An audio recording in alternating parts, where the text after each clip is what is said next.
Kita sampai kepada firman Tuhan. Hari ini kita akan melihat Kisah Rasul pasal 18 dan akan kita baca dari ayat 1 sampai 17. Ini mengenai pelayanan Paulus di Korintus. Korintus adalah kota di dalam jajahan Roma termasuk Eropa. Jadi kita melihat bagaimanakah Paulus melayani di Korintus yang masih asing kepada Paulus. Jadi Paulus tahu bahwasanya Roh Kudus menyertai dia dan dia maju terus mengabarkan Injil di Korintus walaupun dia telah mendapat banyak tekanan-tekanan di Athena. Sebab Paulus berangkat dari Athena menuju Korintus setelah dia melayani di Athena. Mari kita baca Kisah 18 ayat 1 sampai 17. Semua kita membaca. Saya membacakan satu ayat, kemudian saudara baca ayat berikutnya dengan suara yang jelas, terang dan kuat. Bukalah Alkitab saudara. Kita membaca semua dengan sungguh-sungguh dan dengan segenap hati. Karena firman Tuhan akan membawa berkat bagi kita. Dan kita mau Roh Kudus memberikan pengertian kepada kita. Mari kita mulai. Kisah Para Rasul pasal 18 ayat 1. Kemudian Paulus meninggalkan Athena, lalu pergi ke Korintus.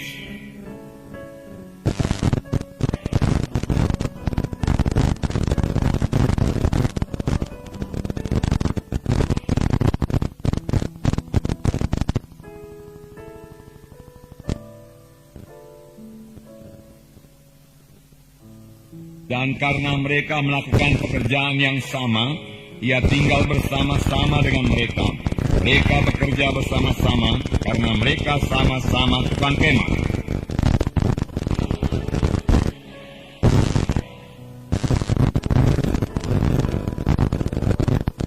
Ketika Silas dan Timotius datang dari Makedonia, Paulus dengan sepenuhnya dapat memberitakan firman, di mana ia memberi kesaksian kepada orang-orang Yahudi bahwa Yesus adalah Mesias.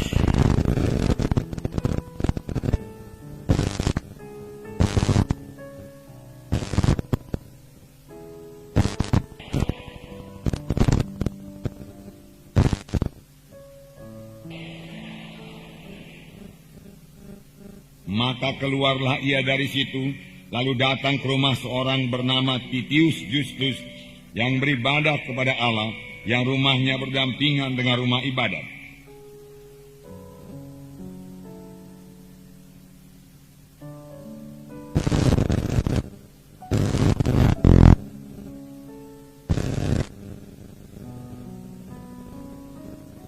Pada suatu malam berfirmanlah Tuhan kepada Paulus dalam suatu penglihatan, "Jangan takut, teruslah memberitakan firman dan jangan diam."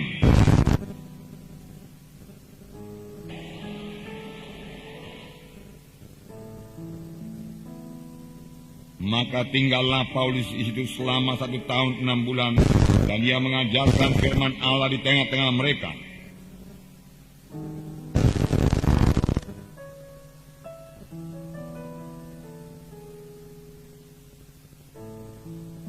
Kata mereka, ia ini berusaha meyakinkan orang untuk beribadah kepada Allah dengan jalan yang bertentangan dengan hukum Taurat.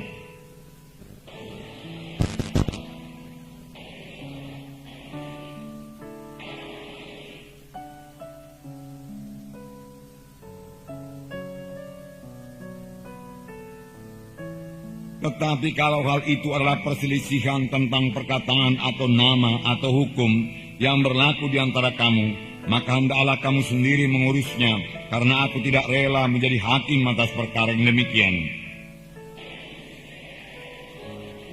Maka orang itu semua menyerbu Sostenes, kepala rumah ibadat, lalu memukulinya di depan pengadilan itu, tetapi Galio sama sekali tidak menghiraukan hal itu.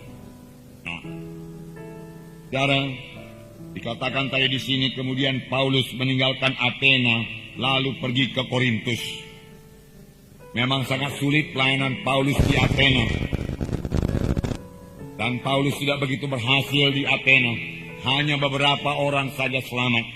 Mereka bahkan mengejek Paulus dan menertawakan Paulus. Oleh sebab itu Paulus mengambil keputusan untuk meninggalkan Athena dan berangkat ke Korintus. Kota Athena penuh dengan patung-patung dewa, penuh dengan kuil-kuil penyembahan berhala. Dan Athena ini juga banyak ahli-ahli falsafah yang sangat bangga dengan filsafat-filsafat mereka. Filsafat yaitu mereka dapat menerangkan sesuatu dengan perkataan yang tepat, yang enak kedengarannya, dan mereka sangat bangga dengan filsafat-filsafat mereka. Saya percaya saudara Sokrates salah seorang diantaranya berasal daripada Athena ini, saudara. Nah, kepada orang-orang yang demikianlah Paulus mengabarkan Injil. Karena Paulus merasa sangat sedih hati dan kasihan melihat mereka. Walaupun mereka mengatakan dirinya beragama, agama mereka saudaraku ada golongan Stoa, golongan Epikurus, dan lain sebagainya. Ya, tetapi itu semua tidak membawa mereka kepada keselamatan. Paulus merasa terbeban, Paulus merasa sedih, dan mengajak mereka untuk percaya kepada Tuhan Yesus sebagai Tuhan dan Juru Selamat mereka. Lalu Paulus selaku berbicara dalam majelis Areopagus mereka di Bukit Mars. Dia katakan satu khotbah yang terkenal, saudara. Begitu baik khotbah tersebut, saudara, tetapi hasilnya, saudara, tidak begitu banyak orang diselamatkan. Hanya beberapa orang saja selamat. Bahkan waktu Paulus mulai mengkhotbahkan mengenai Tuhan Yesus, kematian dan kebangkitannya, mereka menertawakan Paulus dan mengejek Paulus. Mereka mengatakan Paulus itu seorang pleter. Pleter yaitu seekor burung kecil, ya, yang suka memungut makanan di sana sini, sana sini. Nah, jadi dia katakan Paulus sedikit falsafah di sini, sedikit falsafah di sana, sedikit falsafah di sini. Lalu kau kumpulkan, kau beritakan kepada kami. Oleh sebab itu Paulus digelar oleh mereka itu, dinamai mereka itu si pleter. Si pleter itu meremehkan, melecehkan Paulus.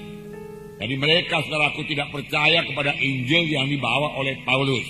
Oleh sebab itu, saudaraku, Paulus mengambil keputusan berangkat ke Korintus dengan hati yang berat, saudaraku. Dia tidak begitu berhasil di Athena, hatinya berat. Namun itu tidak membuat Paulus berhenti mengabarkan Injil. Dia diejek di Athena, tetapi dia meneruskan pelayanannya ke Korintus. Nah, dia tidak mau kalah. Dan nanti kita baca bahwasanya sesampainya di Korintus dia sudah dalam keadaan lemah. Sampainya di Korintus dia sangat takut untuk gagal kembali.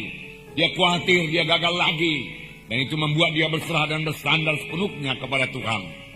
Paulus waktu itu sendiri, saudaraku, ya, Timotius dan Silas belum datang, saudara. Jadi dia mengabarkan Injil pada mulanya seorang diri saja di Korintus. Padahal Korintus kota yang besar, kota perdagangan pada waktu itu.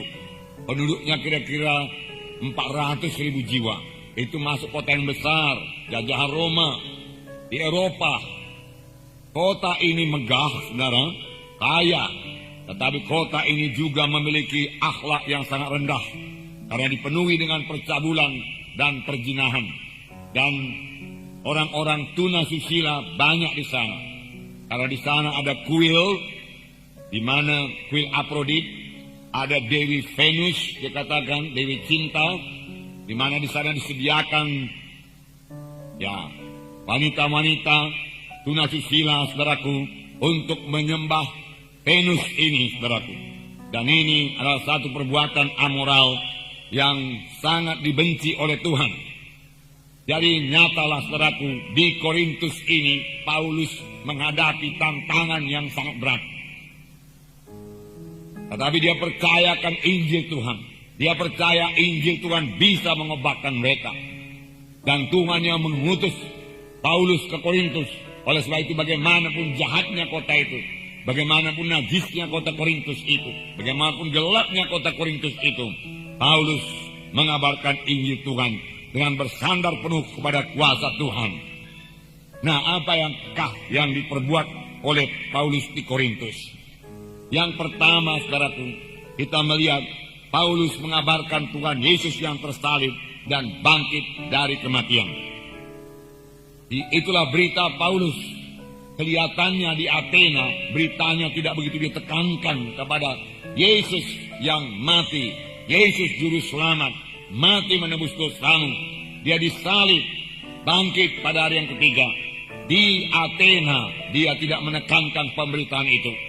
Akan dia mulai, saudaraku, dengan dewa-dewa mereka. Ya, Tuhan yang tidak dikenal itu yang kuberitakan kepadamu. Tuhan itu bukan benda-benda, bukan buatan tangan manusia dan lain sebagainya. Begitulah dia mulai khotbahnya dengan panjang lebar. Memang indah khotbahnya, saudaraku, tetapi tidak membawa hasil yang besar, saudaraku. Bagaimana khotbah Paulus? Kemudian hari Paulus menulis surat kepada sidang Korintus yang memang sudah berdiri karena Paulus melayani dengan bersandar kepada kuasa Tuhan. Dia tidak lagi bersandar kepada kekuatannya, kepada hikmatnya, tidak bersandar sepenuh pada kuasa Tuhan. Maka sidang Korintus berdiri dan menerima surat kiriman yang pertama dari Rasul Paulus dalam 1 Korintus pasal 2 ayat 1 sampai 5. 1 Korintus pasal 2 ayat 1 sampai 5. Saya bacakan kepada saudara bagaimana Paulus melayani di Korintus. Ini pelajaran kepada kita. Karena kita semua harus melayani. Amin, saudara. Karena kita juga semua harus mengabarkan Injil Tuhan. Dan kelihatannya di Korintus ini Paulus sangat berhasil. Walaupun saudara budayanya lain, tetapi Paulus berhasil mengabarkan Injil di Korintus, sehingga sidang Tuhan berdiri di Korintus. Saya membacakan 1 Korintus pasal 2 ayat 1 sampai 5. Demikianlah pula ketika aku datang kepadamu, saudara-saudara, aku tidak datang dengan kata-kata indah atau dengan hikmat untuk menyampaikan kesaksian Allah kepada kamu. Sebab aku telah memutuskan untuk tidak mengetahui apa-apa di antara kamu selain Yesus Kristus, yaitu Dia yang disalibkan. Aku juga telah datang kepadamu dalam keadaan kelemahan dan dengan sangat takut dan gentar. Baik perkataanku maupun pemberitaanku tidak kusampaikan dengan kata-kata hikmat yang meyakinkan, tetapi dengan keyakinan akan kekuatan roh, supaya iman kamu jangan bergantung kepada hikmat manusia, tapi pada kekuatan Allah. Rupanya beginilah Paulus pada waktu dia datang di Korintus. Boleh jadi kelihatannya dari luar, saudaraku, dia dengan tegas memberitakan Injil Tuhan. Tetapi Paulus mengakui dia dalam kelemahan, dia katakan, dalam ketakutan yang amat sangat. Paulus berkata, rasul yang besar bisa ketakutan, saudaraku. Tetapi ketakutan Paulus ini membawa dia berserah dan bersandar sepenuhnya kepada Tuhan. Dia tidak mau gagal lagi sebagaimana dia gagal di Athena. Dia mau orang-orang di Korintus diselamatkan Tuhan. Dia bersandar sepenuhnya kepada Tuhan. Dia katakan, aku tidak memakai kata-kata indah. Aku tidak mau memakai kata-kata hikmat manusia. Tidak. Itu kutinggalkan. Aku telah memakai kata-kata manusia, hikmat manusia, untuk mengimbangi ahli-ahli falsafah di Athena. Tapi hasilnya minim sekali. Jangan lupa saudara, bahwasanya Paulus juga belajar falsafah dari Gamaliel, guru yang ternama. Tentunya dia bertolak daripada perkataan-perkataan itu untuk memberitakan Injil Kristus. Itu yang dibuatnya di Athena. Tetapi di Korintus dia mengubah segalanya. Aku tidak mau memakai perkataan-perkataan hikmat manusia.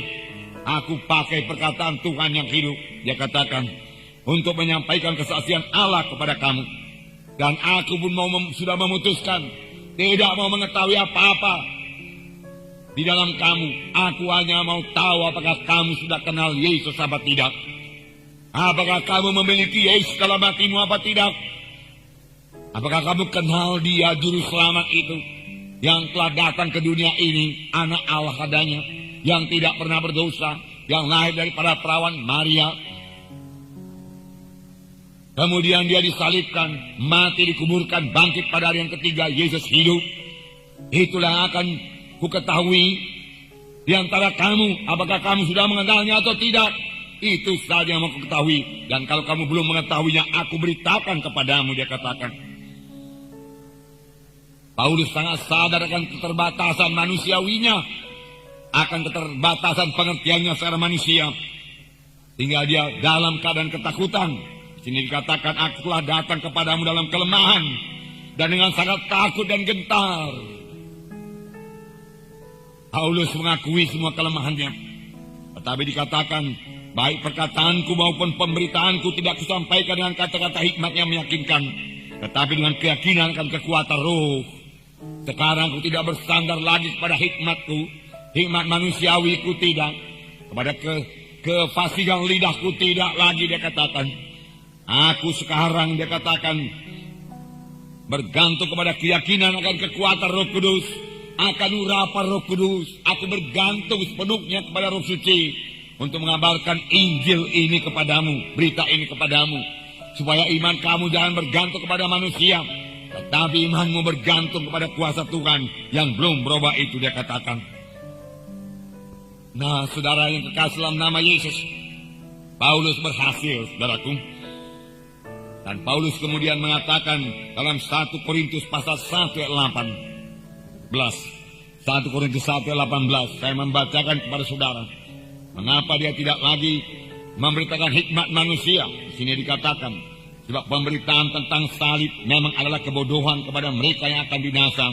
Tapi bagi kita yang selamatkan, pemberitaan itu adalah kekuatan Allah. Aku tidak mau memberitakan hikmat manusia. Aku memberitakan salib. Aku memberitakan Yesus yang tersalib. Yesus juru selamat yang mati mengangkat dosa manusia ini. Itulah yang kuberitakan, Paulus berkata. Dan orang dunia yang akan binasa mengatakan itu pemberitaan bodoh, pemberitaan yang ketinggalan zaman. Tetapi kepada orang yang mau percaya dan diselamatkan, itulah dia kuasa Allah, kekuatan Allah yang menyelamatkan dia, kuasa Allah yang menyucikan semua dosanya. Berita tentang salib membawa jiwa-jiwa itu lahir baru. Berita tentang salib membawa jiwa-jiwa kepada keselamatan, keampunan dosa, kekuatan Allah. Ya, saudara, dan Paulus berbicara bahwasanya hikmat dunia ini, bagaimanapun tingginya, sayangnya banyak penginjil memakai, saudaraku, hikmat dunia ini dalam penginjilan. Banyak penginjil, banyak hamba-hamba Tuhan pendeta, doktor-doktor teologi, saudaraku, memasukkan ilmu-ilmu falsafah, saudaraku, dalam khotbahnya. Tidak heran gereja kehilangan kuasa. Kuasa itu terdapat dalam pemberitaan firman Tuhan yang hidup. Firman Tuhan juga berkata bahwasanya firman Tuhan itu hidup dan berkuasa. Bukan falsafah manusia yang berkuasa, bukan hikmat manusia yang berkuasa. Baguslah memiliki hikmat manusia, pengetahuan dunia ini bagus. Tapi itu tidak cukup membawa kita kepada keselamatan. Tidak cukup membawa kita kepada bebas daripada dosa, bebas daripada ikatan. Tidak cukup, tidak cukup. Saudara, dan Paulus mengatakan bahkan hikmat dunia ini kebodohan kepada Allah. Jadi kapan gereja mulai memberitakan hikmat manusia, falsafah manusia, maka gereja akan kehilangan kuasa. Saudara, ada hikmat Tuhan, ada hikmat dari Tuhan. Amin, saudara. Ada. Biarlah kita memiliki hikmat daripada Tuhan. Nanti kita baca bahwasanya hikmat dari Tuhan ini mempermalukan orang yang berhikmat. Paulus berkata, saudara, dalam Tuhan berhimpun semua hikmat. Hikmat daripada Tuhan berasal daripada wahyu daripada Tuhan, di mana Tuhan membukakan rahasia firman-Nya kepada kita. Saudara, kita mengambil contoh Daniel dan kawan-kawannya yang ditawan oleh Raja Nebukadnezar ke Babel. Lalu mereka diajar, saudaraku, ilmu orang Babel. Daniel menguasai semua ilmu dan kepintaran orang Babel, dan dia belajar. Tetapi setelah diuji oleh raja, ternyata Daniel, Sadra, Mesa, Abednego didapati 10 kali lebih pintar daripada semua ahli-ahli jampi, orang-orang muda dalam kerajaan Nebukadnezar. Lalu Daniel beroleh kedudukan yang tinggi dalam kerajaan Nebukadnezar. Mengapa, saudaraku? Karena Daniel selain memiliki hikmat dunia ini yang diajarkan kepadanya, dia memiliki hikmat daripada Tuhan. Pada waktu, saudaraku, segala ahli jampi, pemimpi-pemimpi, saudaraku, orang-orang Babel, saudaraku, tidak bisa menafsirkan mimpi Raja Nebukadnezar, Daniel tampil, saudaraku, dan berkata bahwasanya Tuhanlah yang mengartikan, menafsirkan segala mimpi, dia katakan. Dan Tuhan memberikan hikmat yang luar biasa kepada Daniel. Dan dia menerangkan mimpi Raja Nebukadnezar yang masih berguna bagi kita sampai sekarang ini. Amin, saudara. Karena saya percaya sekarang ini adalah kerajaan daripada tanah liat dan besi yang tidak bisa bersatu, saudaraku. Nah, saudara, kemudian datang satu batu gunung yang besar yang akan melanda. Dia katakan patung tersebut hancur lebur semua. Inilah dia akhir zaman, kedatangan Tuhan Yesus, saudaraku. Kaki daripada mimpi raja di muka dunia terbuat daripada tanah liat. Tanah liat dan besi yang tidak bisa bersatu. Tanah liat dengan besi tidak bisa bersatu, saudaraku. Nah, saudara kita dalam nama Yesus. Pada waktu, saudaraku, Daniel, karena Daniel dikaruniai Tuhan umur yang panjang, dia ikut dalam pemerintahan orang Kasdim, saudaraku, media Persia. Didapati juga bahwasanya Daniel itu, saudaraku, lebih pintar jauh daripada semua ahli-ahli dalam kerajaan media Persia itu, saudaraku, yang dibawa Darius, saudaraku. Mengapa? Karena Daniel memiliki hikmat yang daripada Tuhan. Hikmat yang daripada Tuhan. Marilah saya bacakan kepada saudara. Bahwasanya dalam Tuhan Yesus, saudaraku, kita ini bisa berubah. Dalam 1 Korintus pasal 1. Ini juga masih mengenai orang Korintus. Ayat 26 sampai 29. Ya. Sini dikatakan. Bahwasanya orang Korintus berubah. Ayat 26. Ingat saja saudara-saudara bagaimana keadaan kamu ketika kamu dipanggil. Menurut ukuran manusia tidak banyak orang bijak. Menurut ukuran manusia tidak banyak orang bijak. Tidak banyak orang yang berpengaruh. Tidak banyak orang yang terpandang. Puji Tuhan. Tuhan memanggil kita juga demikian ini, saudara. Tidak banyak orang yang bijak. Bukan berarti tidak ada, saudaraku, ada. Bukan berarti orang bijak, orang berhikmat dunia ini tidak bisa selamatkan Tuhan. Bisa. Sepanjang dia, saudaraku, mengakui bahwasanya hikmat duniawinya itu tidak bisa membawa dia kepada keselamatan. Lalu dia mulai mengakui hikmat daripada Tuhan. Bisa selamat. Namun firman Tuhan berkata tidak banyak. Pujilah Tuhan, saudaraku. Tidak banyak yang berhikmat. Ada, tapi tidak banyak. Yang banyak orang-orang sederhana. Karena Tuhan juga berkata, marilah kamu sekalian letih dan beban berat, aku memberi sentosa kepadamu. Orang-orang sederhana ini yang banyak letih, berbeban berat, dan dia yang menjawab panggilan Tuhan. Orang yang berhikmat dunia ini dan kaya dalam dunia ini, dia merasa tidak terbeban. Dia tidak memiliki beban yang berat, karena hati nuraninya telah dikeraskannya. Dia tidak memikirkan jiwanya. Dia pikirkannya sebatas dunia ini saja. Bisa hidup senang di dunia ini sudahlah. Hidup baik-baik di dunia ini sudahlah. Lainnya serahkan kepada Tuhan. Dia tidak memikirkan bahwasanya keselamatan itu perlu. Keselamatan harus dicari. Sehingga bertemu dengan keselamatan dan bertemu dengan keampunan dosa untuk beroleh hidup yang kekal. Ayat 27. Tetapi apa yang bodoh bagi dunia dipilih Allah untuk memalukan orang-orang yang berhikmat. Nah, dan apa yang lemah bagi dunia dipilih Allah untuk memalukan orang yang kuat. Apakah artinya ini? Yang bodoh bagi dunia ini dipilih Allah untuk memalukan orang-orang yang berhikmat. Berarti orang bodoh itu berubah setelah dia mendengarkan Injil Tuhan. Amin, saudara. Berubah. Sehingga dia bisa bicara kepada orang yang berhikmat. Dan orang yang berhikmat itu heran. Sama sebagaimana Petrus berbicara kepada ahli-ahli Taurat, imam-imam. Dan itu heran, orang itu heran melihat bahwasanya Petrus bisa berbicara dengan jelas dan terang, dengan berhikmat, tidak bodoh lagi. Lalu mereka mengetahui bahwasanya Petrus itu pengikut Tuhan Yesus. Amin, saudara. Padahal sebenarnya dikatakan lebih dahulu Petrus penuh dengan Roh Kudus. Lalu mulai menjawab mereka. Rupanya hikmat Paulus itu datang daripada Roh Kudus. Amin, saudara. Memang anak-anak Tuhan yang dipenuhkan dengan Roh Kudus sungguh-sungguh beroleh hikmat Tuhan. Oleh sebab itu mari kita semua penuh dengan Roh Kudus supaya kita beroleh hikmat untuk berkata-kata dan mulai menyaksikan Injil Yesus pada orang-orang yang belum diselamatkan. Nah, kemudian dikatakan banyak apa yang lemah bagi dunia dipilih Allah untuk memalukan apa yang kuat. Nah, puji Tuhan, saudara.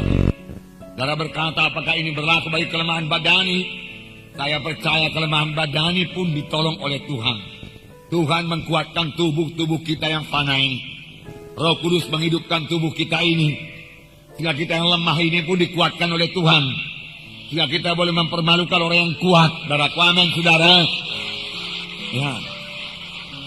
Pada permulaan pelayanan ini, dalam pelayanan kami banyak orang sakit, terutama penyakit pada waktu penyakit TBC, orang yang sudah kurus, saudaraku, kurus kering, dan kami berangkat menginjil. Maunya saya ini, saudaraku, yang lemah-lemah begitu, yang sakit-sakit begitu, nggak usahlah ikut menginjil, sudahlah. Karena saya pikir jalan kaki nanti mereka tidak sanggup, kena hujan mereka tidak sanggup. Nyatanya mereka lebih kuat lagi daripada kami. Karena sudah disembuhkan Tuhan, mereka jalan terus, hujan pun jalan, pulang malam lagi.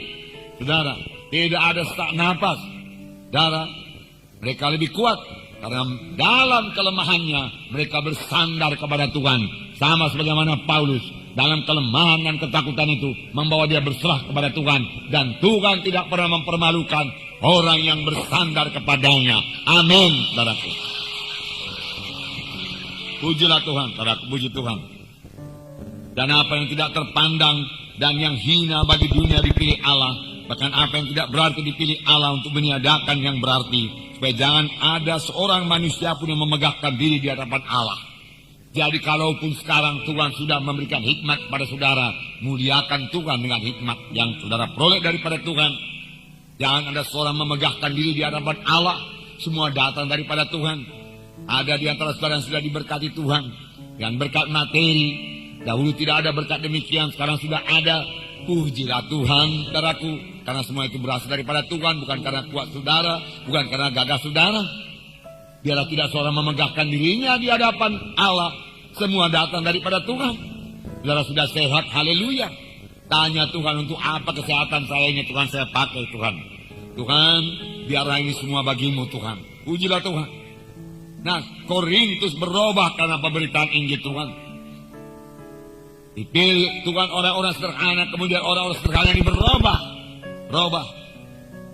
Bahkan lebih daripada itu, keadaan orang Korintus yang parah seperti saya katakan tadi, di mana mereka menyembah berhala dalam percabulan, dalam hidup dalam kenajisan, berubah juga.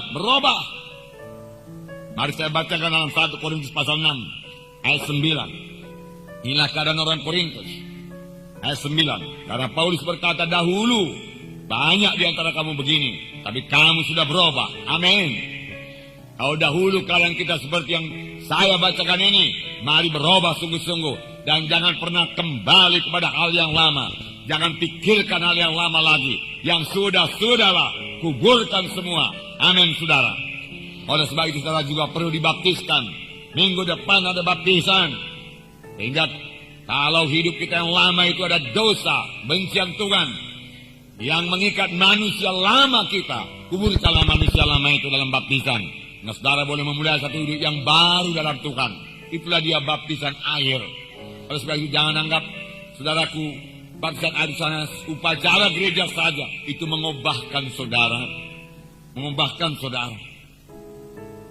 Korintus pasal 6 ayat 9.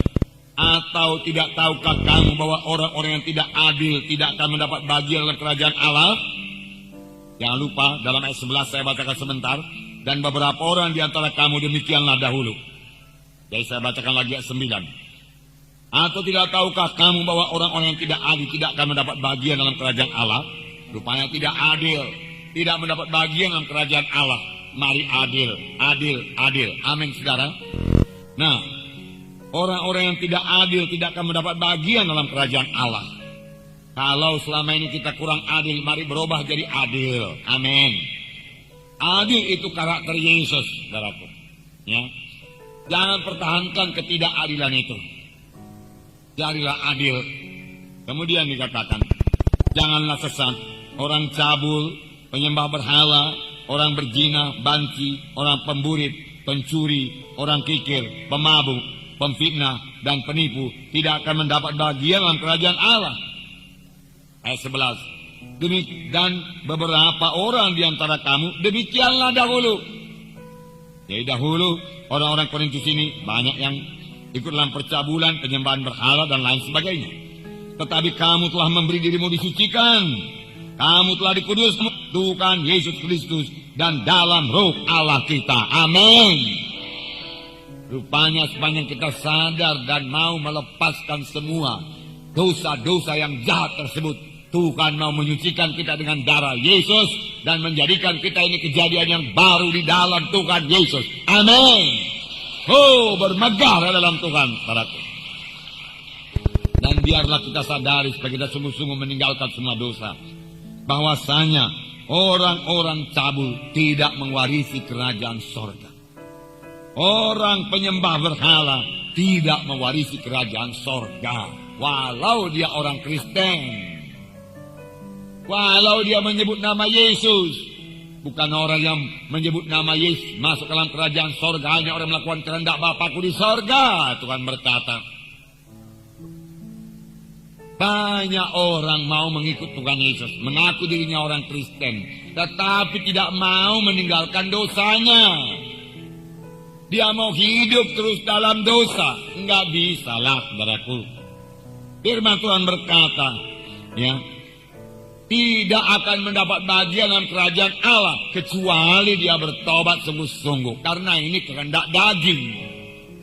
Karena kalau kamu hidup menurut kehendak daging, kamu akan mati kelak. Banyak orang suka agama, suka dia peraturan-peraturan agama orang Kristen ini. Tepat, baik dia katakan. Tapi dia tidak suka kalau diajak hidup suci. Kalau diajak meninggalkan penyembahan berhala, dia nggak suka. Kalau diajak meninggalkan adat-adat penyembahan berhala, dia nggak suka. Tapi kalau dikatakan berbahagialah kamu, oh dia suka. Katakan kamu bebas daripada kutuk dosa menerima berkat Abraham, dia suka. Kamu akan menjadi berkuasa, tidak menjadi kepala dan tidak menjadi ekor, dia suka. Dia mau. Aku datang supaya domba itu melalui hidup yang berkelimpahan, dia mau. Segala yang dipegangnya akan berhasil, dia mau, dia mau. Berikan sama aku Tuhan, 2 kali ganda, urapan, oh dia mau, urapan, dia mau. Tapi kesucian bagaimana? Apakah dia juga mau kesucian? Aku mau kesucian Tuhan. Aku mau menyangkal diriku. Yang dikatakan, penyembah berhala, ya, orang berzina, pemabuk, banci, pemburit, pencuri, orang kikir, pemabuk, pemfitnah, dan penipu. Dan penipu tidak akan mendapat bagian dalam kerajaan Allah. Dahulu pernah kita baca firman Tuhan mengenai menipu, termasuk memberikan kesan tidak seperti yang sebenarnya kepada orang lain. Kita mengatur cerita kita demikian rupa sehingga orang mendapat kesan apa yang terjadi itu, saudaraku, menurut cerita kita yang dia dengar tidak sama dengan kejadian sebenarnya. Karena kita robah, saudaraku. Itu juga termasuk penipuan. Dan firman Tuhan berkata, dia tidak mewarisi kerajaan Allah. Harus bertobat, masuk dalam kesucian Tuhan. Amin, saudara. Hendaklah kamu kudus karena aku kudus, firman Tuhan berkata. Kamu kudus karena aku kudus, firman Tuhan berkata. Bisakah kita hidup seperti ini? Paulus berkata, dan beberapa orang di antara kamu demikianlah dahulu. Paulus terus terang mengatakan kepada mereka itu, kamu dahulu demikian. Tetapi kamu telah memberi dirimu disucikan, kamu telah dikuduskan, kamu telah dibenarkan dalam nama Tuhan Yesus Kristus dan dalam roh Allah kita. Kamu telah disucikan karena kamu bertobat, kamu menerima sebagai Tuhan dan Juru Selamat hidup berubah, dan seterusnya, dan seterusnya. Firman Tuhan berkata dalam Roma 8 ayat 13. Sebab jika kamu hidup menurut daging, kamu akan mati. Tetapi jika oleh roh kamu mematikan perbuatan tubuhmu, kamu akan hidup. Kalau kamu hidup menurut daging, kamu akan mati. Tapi ada Roh Kudus yang berkuasa dalam kita. Dalam nama Yesus. Dengan kuasa Roh Kudus yang ada dalamku, ku matikan engkau kehendak daging. Ku matikan engkau pikiran-pikiran percabulan, tindakan-tindakan percabulan, kecemaran, hawa nafsu. Saya tinggal engkau semua di dalam nama Yesus. Saya tinggalkan mabuk-mabuk, saya tinggalkan perjudian, saya tinggalkan kenajisan di dalam nama Yesus. Roh Kudus tolong aku mau hidup kudus, aku mau hidup suci dalam nama Yesus. Aku mau berdiriku dibaptis dalam nama Yesus. Bukan hanya baptisan air Tuhan, baptisan Roh Kudus juga berikan kepada aku Tuhan. Aku mau dibaptis Tuhan. Kuserahkan diriku untuk dibaptis. Aku mau mulai hidup suci. Karena kalau aku terus hidup dalam semua perkara ini, walaupun aku ke gereja, walaupun aku KKS, aku tidak mau hidup yang kekal. Itu kebenaran, saudara. Karena mau lebih jelas, Galatia pasal 5. Galatia pasal 5. Ayat 19 sampai 21 saya bacakan kepada saudara.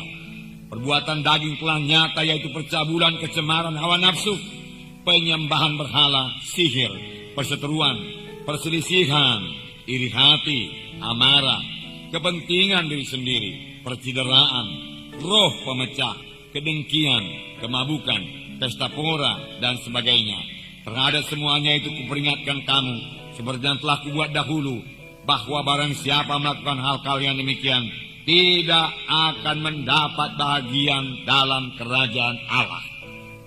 Paulus sekali lagi menerangkan, kuperingatkan kamu, orang-orang yang berbuat demikian tidak akan mendapat bagian dalam kerajaan Allah. Dan jangan lupa, ini dituliskan kepada sidang Galatia, bukan kepada orang dunia. Pada anak-anak Tuhan, penyembahan berhala, tinggalkanlah penyembahan berhala. Jangan terikut lagi di dalamnya. Tiap kali bangsa Israel menyembah berhala, saudara, kesusahan datang kepadanya. Yang bangsa lainlah datang menjajah dia. Bangsa Midian datang, Amalek datang menjajah dia, saudaraku. Apabila dia menyembah Baal Asitoret, dia dikalahkan, dia ditawan ke Babel, dan lain sebagainya. Lalu terjadi kesusahan, keberatan kalau bangsa pilihan Tuhan itu berpaling daripada jalan Tuhan. Nah, saudaraku yang kekasih dalam nama Yesus, Tuhan mengubahkan kita semua. Biarlah kita semua berubah terus. Petrus, saudaraku yang penakut, yang kepada dayang-dayang saja sudah takut, diubahkan Tuhan dan dilengkapi Tuhan. Dalam Kisah 5 ayat 15 dikatakan, bayang-bayang Petrus menyembuhkan orang sakit. Haleluya. Haleluya, saudara.